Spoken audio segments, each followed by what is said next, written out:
उन्हें मालूम था जब तक भारत में ये आस्था बनी रहेगी, भारत की एकता और अखंडता को कोई समाप्त नहीं कर सकता। भारत को भारत बनने से, दुनिया की सबसे बड़ी ताकत बनने से भारत को कोई रोक नहीं सकता, क्योंकि अनेक आक्रमण हुए। ऐसा नहीं कि पहली बार मध्यकाल में ही हुए हों, उससे पहले भी होने हुए थे। लगभग 2000 वर्षों से देश विदेशी हमलों को झेल रहा था, लेकिन जो आता था यहां के शौर्य और पराक्रम के सामने परास्त भी होता था, फिर यहीं समरस हो जाता था।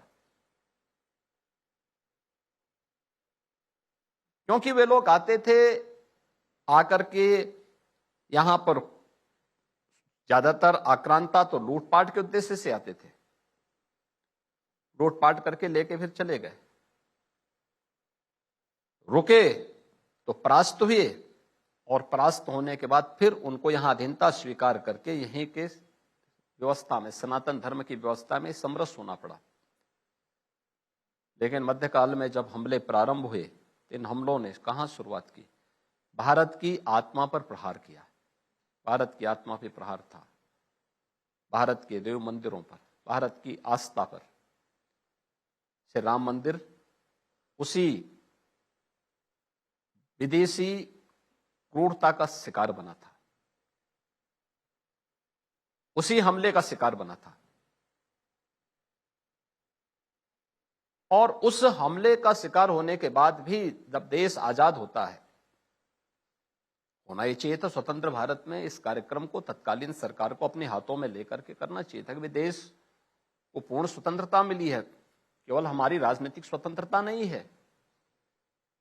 और राजनीतिक स्वतंत्रता भी थी तो हमें अपने सांस्कृतिक मूल्यों की स्थापना के लिए भी कार्यक्रम करना चाहिए था। ये सरकार की जिम्मेदारी थी। भारत के संविधान निर्माताओं ने, भारत के संविधान के अंदर जब मूल प्रति अगर आप देखेंगे तो उस संविधान की मूल प्रति में पुष्पक विमान से प्रभु राम लंका से अयोध्या आ रहे हैं, इस चित्र को अंकित किया है।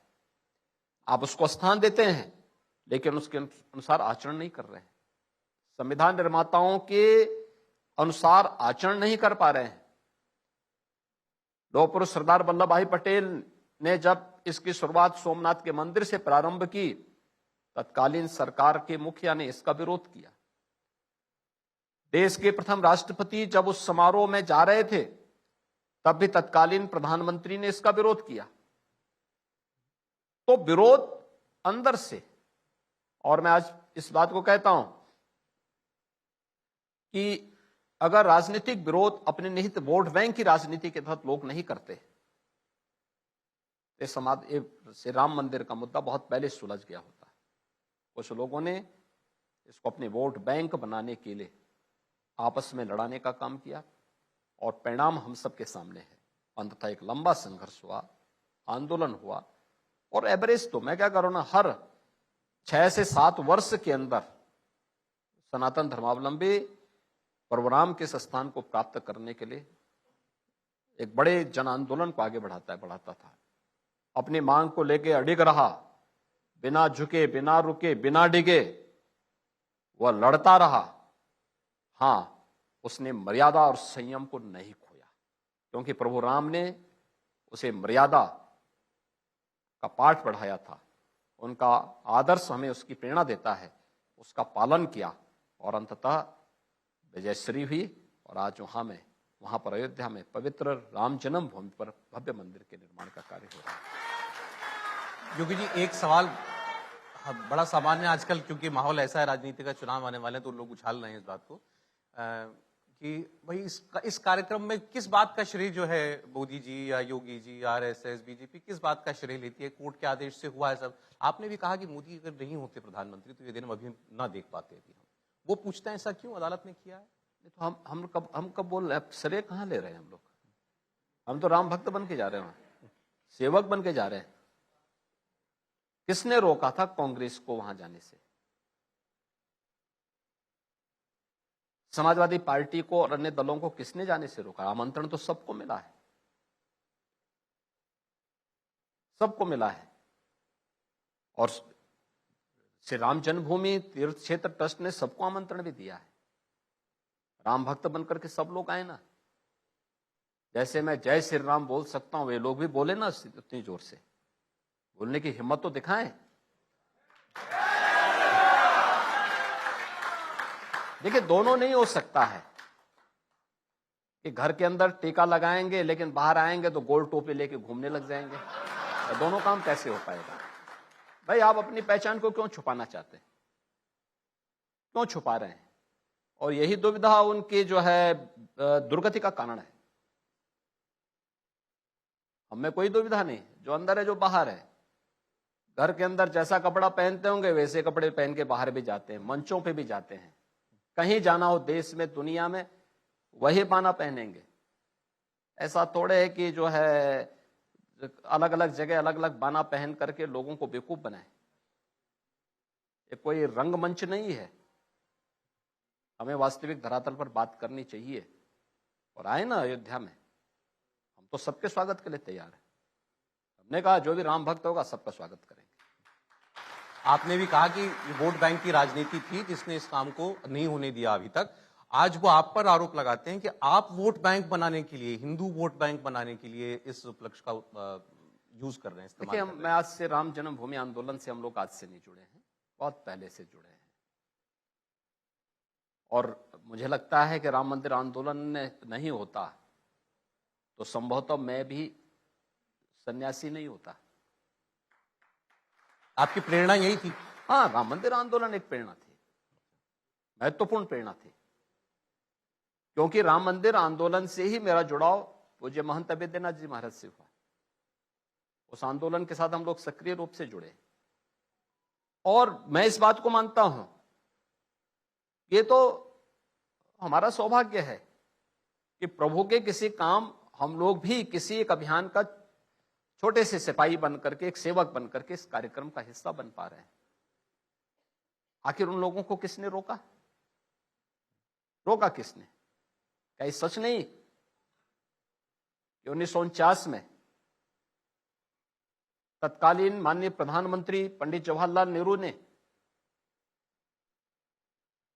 अयोध्या में रामलला के भव्य जो उस समय रामलला प्रकटीकरण के समय मूर्ति हटाने का आदेश दिया था? क्या ये सच नहीं कि कांग्रेस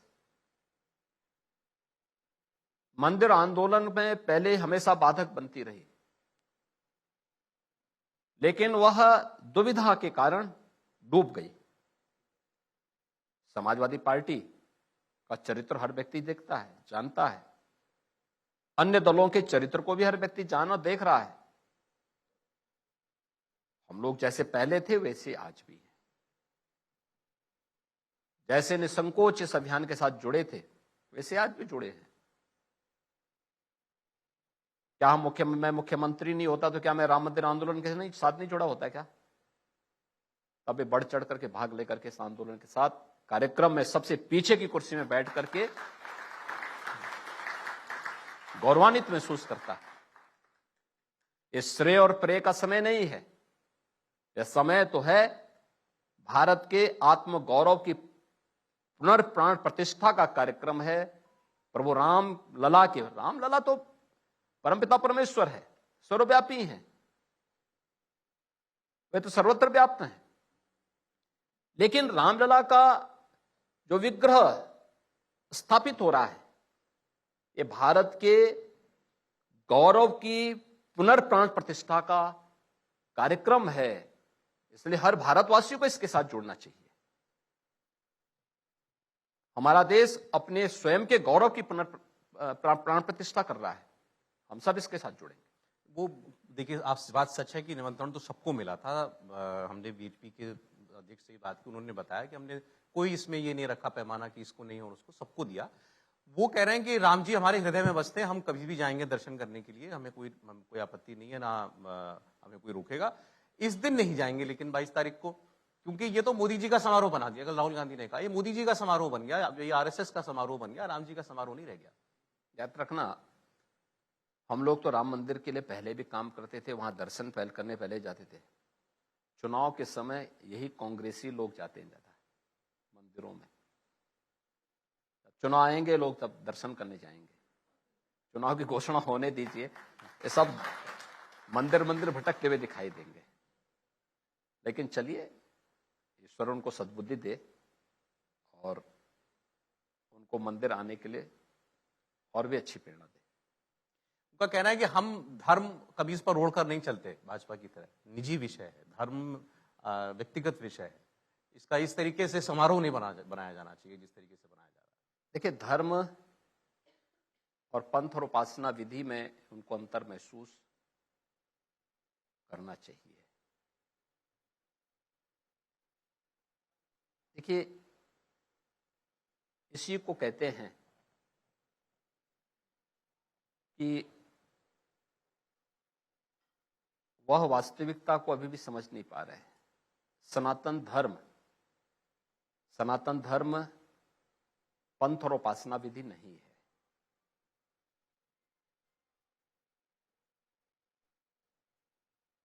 पंथ हमारे यहां वैष्णव हो सकता है, शाक्त है, शैव है या नाथ पंथ है, ये सभी पंथ हैं, संप्रदाय हैं, उपासना विधियां हैं। इस्लाम है, ईसाईयत है, सिखिज्म है, बुद्धिज्म है, ये या जैनिज्म है, ये उपासना विधियां हैं। धर्म एक है और वह सनातन धर्म है और मानवता का धर्म है। विश्व मानवता को जब भी संकट आया है, याद करिए, दुनिया की कोई ऐसी जाति, मत या मजहब नहीं है, ऐसा संप्रदाय नहीं है, कोई ऐसा सेक्ट नहीं है जिसको उसकी विपत्ति के समय भारत के सनातन धर्म ने अपने यहां शरण न दी हो। कोई भी।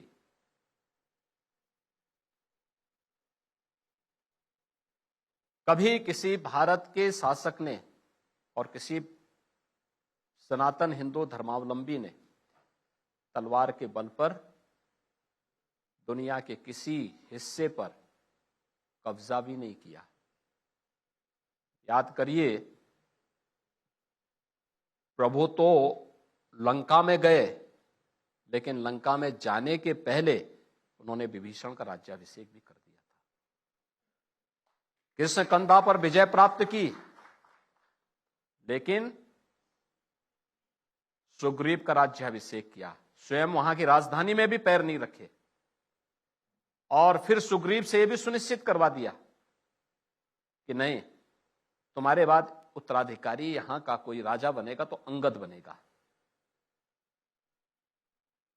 क्योंकि अंगद के पिता बाली अपने कुछ पाप कर्मों के कारण इस धरती पर रहने लायक नहीं था, इसलिए उसको उसके पाप से मुक्त करने के लिए मारा गया है। लेकिन उसका सुग्रीव के बाद कृष्ण कंधा का राजा कोई होगा तो अंगद होगा, यह भी प्रभु ने अपने समय में करवाया था। जो उस समय की प्रेरणा राम की है, उसे सीखें तो लोग, कुछ जाने तो।